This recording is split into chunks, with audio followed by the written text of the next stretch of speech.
é algo preocupante. Ainda mais que as nossas famílias, elas estão assim fragmentadas. Eu estou falando de uma questão de fragmentação, de uma questão de uma quebra mesmo de personalidade, de uma desestruturação emocional, afetiva, que nós todos estamos padecendo nesse contexto de vida.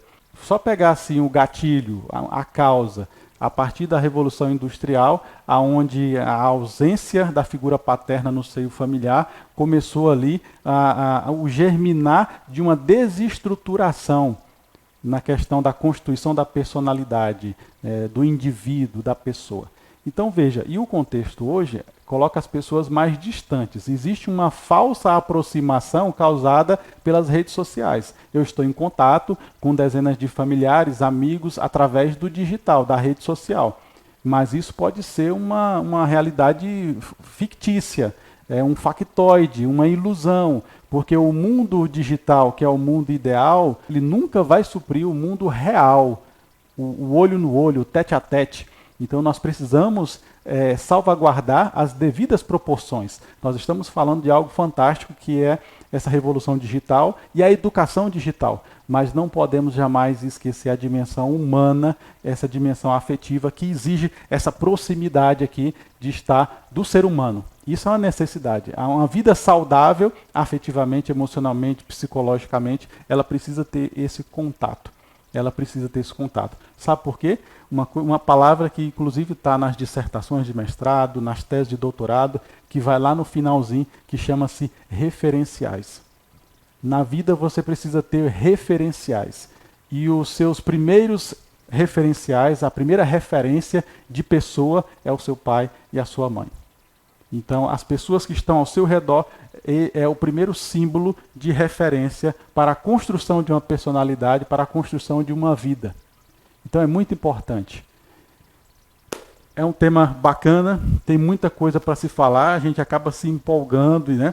E acabei de lembrar aqui agora daquilo que você falava, da dificuldade de ouvir o que o aluno está compartilhando, e às vezes a gente tenta no nosso melhor ajudar o aluno, e uma coisa que Agostinho falava, o filósofo, teólogo Agostinho, ele dizia que a dor que é compartilhada é uma dor amenizada.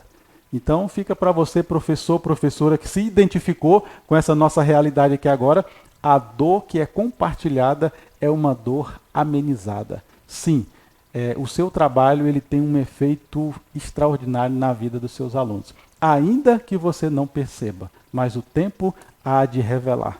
Não é isso? Exatamente. Eu sempre digo para os meus alunos o seguinte, que o professor ele se sente realizado não com o pecúnio, não com o que nós recebemos no final do mês, até porque não é lá grande coisa, né?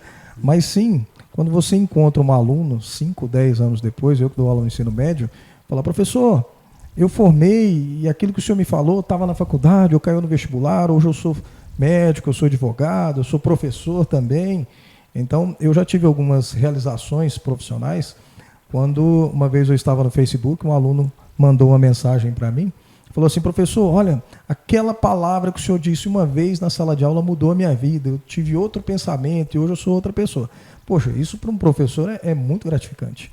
Então você imagina, uma palavra que eu falei, porque eu sempre gosto, às vezes quando eu estou percebendo que a turma está muito exagerada, né, está muito no seu ímpeto de emoção, né, eu acabo falando algumas coisas, levando eles a refletirem. E aí eu gosto de contar um pouquinho da história de vida, que a gente veio de baixo, de uma vida sofrida, e mostrando que você precisa ter objetividade. E eu achava que você já tinha nascido rico, assim, essas pompas, assim, não? É, né? Não vou falar de riqueza. Então você acaba conversando com os alunos, tendo esse bate-papo.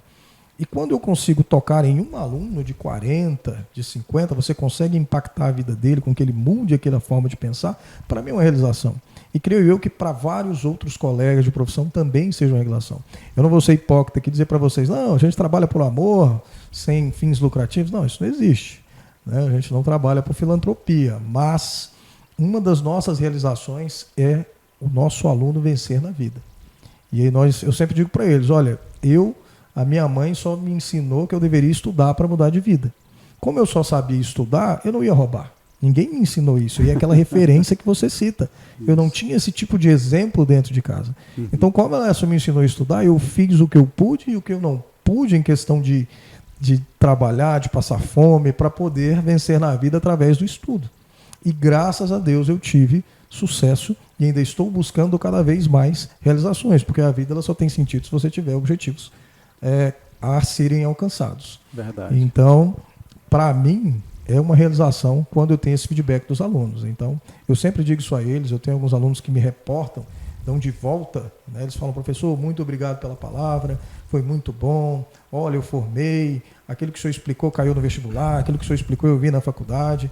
Então é muito interessante e é muito gratificante, é o lado gratificante você ser professor.